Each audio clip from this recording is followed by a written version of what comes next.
नमस्ते, मेरा नाम राधा है। मैं 25 साल की एक साधारण सी घरेलू औरत हूँ। मेरी शादी को 2 साल हो चुके हैं। मेरे पति संतोष एक फैक्ट्री में मशीन ऑपरेटर का काम करते हैं। उनकी नौकरी ज्यादातर रात की शिफ्ट में होती है। संतोष को शराब की बुरी लत है। कई बार तो वो शराब पीकर भी काम पर चले जाते हैं, जो मुझे बहुत परेशान करता है। मैंने कई बार उन्हें समझाने की कोशिश की, लेकिन वो मेरी बात अनसुनी कर देते हैं। हमारी जिंदगी साधारण सी थी। मैंने BA तक पढ़ाई की है, लेकिन शादी के बाद मैंने नौकरी नहीं की। संतोष नहीं चाहते थे कि मैं घर से बाहर काम करूं। वो कहते थे, घर संभालो, नौकरी की क्या जरूरत है। मैं उनकी बात मानकर चुप रह गई, हालांकि मन में कहीं ना कहीं एक चाह थी कि मैं भी कुछ करूं, अपनी पहचान बनाऊं। हमारे जीवन में एक और शख्स है, सेठ जी।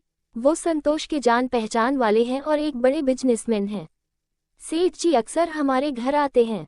वो और संतोष एक साथ बैठकर शराब पीते हैं। मैं जब भी उनके सामने जाती, उनके लिए चाय नाश्ता लेकर, तो हल्की सी मुस्कान दे देती।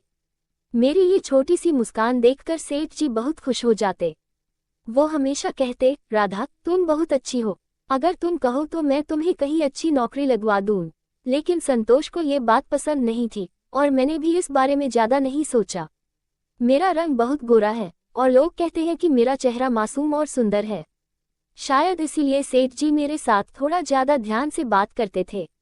मैं इसे सामान्य मेहमाननवाजी समझती थी, लेकिन कभी कभी उनकी नज़रें मुझे थोड़ा असहज कर देती थी। फिर भी मैं कुछ नहीं कहती थी, क्योंकि वो हमारे लिए हमेशा मददगार रहे। एक दिन की बात है, संतोष ने फिर शराब पी और फैक्ट्री के लिए निकल गए।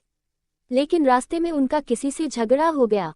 बात इतनी बढ़ गई कि उन्होंने गुस्से में उस शख्स की कार के शीशे तोड़ दिए। फिर डर के मारे वो घर वापस आकर छुप गए। मैं उनकी ये हालत देखकर बहुत डर गई। मेरे पास कोई और रास्ता नहीं था, तो मैंने तुरंत सेठ जी को फोन किया। सेठ जी फौरन हमारे घर आए। उन्होंने संतोष से सारी बात सुनी और कहा, तुम चिंता मत करो, मैं सब संभाल लूंगा। लेकिन तुम कुछ दिनों के लिए शहर से बाहर चले जाओ। सेठ जी ने अपने फार्म हाउस पर संतोष को कुछ पैसे देकर बाहर भेज दिया। मैं अकेली थी और बहुत डरी हुई थी।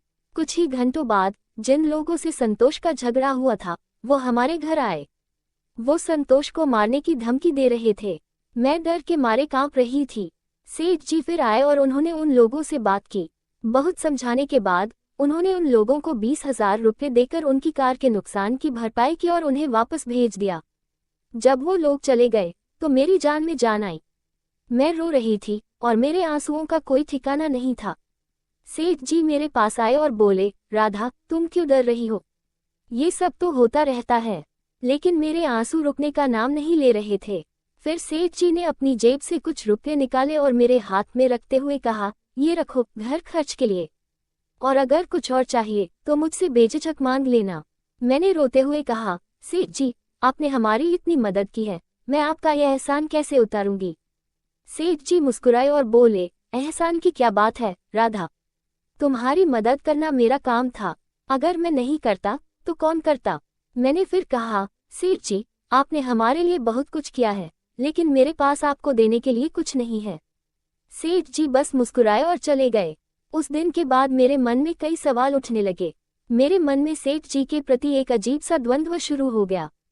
उनकी मदद ने हमें एक बड़ी मुसीबत से बचाया था, लेकिन उनकी नज़रें, उनकी बातों में छुपा वो अंदाज मुझे बार बार सोचने पर मजबूर कर रहा था। मैं समझ नहीं पा रही थी कि उनकी मदद के पीछे सिर्फ नेकी थी या कुछ और। फिर भी मैंने अपने मन को तसल्ली दी कि शायद मैं ज्यादा सोच रही हूँ। आखिरकार सेठ जी ने हमारी इतनी बड़ी मदद की थी।